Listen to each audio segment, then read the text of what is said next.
Well, well, well.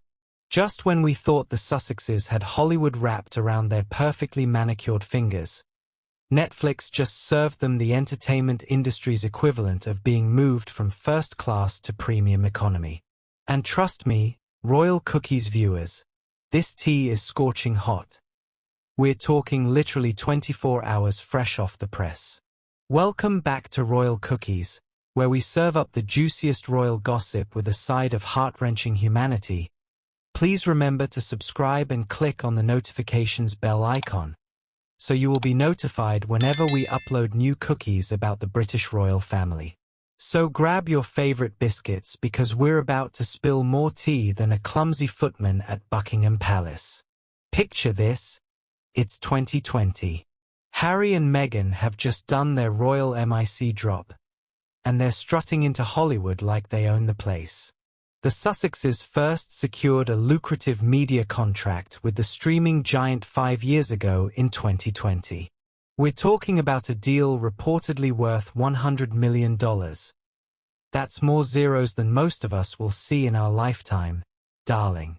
At the time, it was like watching Cinderella get her glass slipper, except instead of a fairy godmother, it was Ted Sarandos from Netflix waving his magic streaming wand. The world was their oyster, their content was going to be groundbreaking, and they were going to change the media landscape forever. Fast forward to yesterday, and I mean literally yesterday, when Prince Harry and Meghan Markle have extended their multi-year, first-look deal with Netflix via their Archewell Productions. Wait, did I say extended? Oh honey, that's the PR spin. What really happened is like getting invited back to the party, but this time you're not on the VIP list. Let me break this down for you in terms even your nan would understand. Netflix has extended its partnership with Meghan Markle and Prince Harry, but this time as a first-look deal, not an overall deal, like the Obamas. Oh, the shade. The shade. Do you know what this means? It's like being demoted from exclusive relationship to we'll call you, don't call us. A first-look deal is basically Netflix saying, we'll take a peek at what you're cooking, but we're not promising to eat it. Compare that to their original overall deal, which was Netflix essentially saying, here's a blank check, make us magic. Now it's more like, here's some pocket change, show us what you've got, and maybe, we'll buy it. Meghan Markle and Prince Harry's deal might be a downgrade from their prior contract, but they aren't being singled out in Hollywood. Sure, they're trying to soften the blow by comparing them to the Obamas, but let's be real, Barack Obama was the President of the United States. Harry was, well, the spare to the heir who gave up his heirness. Here's what makes this whole situation more entertaining than a season of The Crown. The timing. Just 3 weeks ago, reports were swirling that their deal wasn't going to be renewed at all.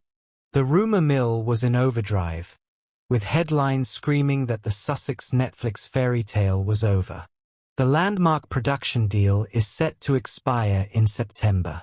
Everyone was holding their breath, wondering if Harry and Meghan were about to become Hollywood's latest thanks, but no thanks story.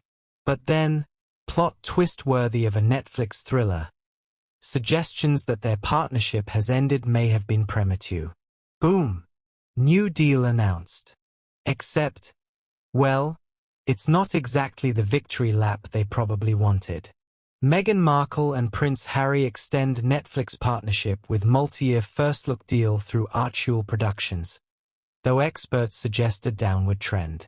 That's entertainment industry speak for they're still in the game, but they've definitely been moved to the bench. It's like being invited to the Met Gala but getting seated at the back table next to the catering staff. You're still there, but honey, you're not exactly rubbing shoulders with Beyoncé anymore. Look, I'm not here to kick anyone when they're down, but let's call a spade a spade. This first-look deal situation is basically Hollywood's polite way of saying, we're not breaking up with you, but we're definitely seeing other people. Think about it like this. When you first start dating someone amazing, you want to spend every waking moment with them, right? That was the original Netflix deal. But after 5 years of, well, let's just say mixed results, Netflix is basically saying, we still think you're cute, but maybe we should just be friends and see what happens. The entertainment industry is brutal, darlings. It's like the royal family, but with even less job security and more public humiliation. Experts suggest Meghan Markle and Prince Harry are facing a significant decline in popularity as their Netflix partnership reportedly won't be renewed after the 5-year term. Well, that aged like milk left in the Californian sun, didn't it? But here's the thing. They're still in the game. While everyone was writing their Hollywood obituary, they managed to pull a phoenix from the ashes move. It might not be the same deal, but it's still a deal. And in Hollywood, that's something. This whole Netflix saga is like watching a real-time case study in celebrity economics. When Harry and Meghan left the royal family, they essentially traded guaranteed relevance for the hustle of Hollywood. It's like leaving a steady job to become an entrepreneur. Thrilling, but terrifying. The original Netflix deal was their golden parachute, their we've made it moment. But here's what nobody talks about. Sustaining that level of success is harder than a day-old scone. You can't just coast on being the royals who left forever. Eventually, you need to actually produce content that people want to watch. And let's be honest, their track record has been, well, let's call it mixed. Harry and Meghan did well initially, but that was because we were all desperate to hear their side of the story. But what do you do for an encore when you've already spilled all the family tea? This downgrade, restructuring, is actually quite smart business from Netflix's perspective. They get to keep the Sussex brand in their stable without the massive financial commitment. It's like buying insurance. You hope you never need to use it, but it's nice to have just in case they produce something brilliant. Drop your thoughts in the comments below. I want to know if you're Team Sophie or if you think I'm seeing green where there's just good fashion sense. If you're obsessed with royal strategy and environmental impact like I am, make sure you're subscribed to Royal Cookies because we're serving up the most sustainable royal content on YouTube.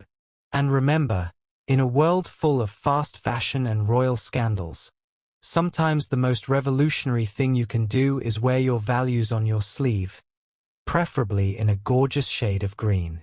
Sophie's proving that environmental activism isn't just about what you do, it's about who you become. Until next time, keep munching on those eco-friendly royal cookies.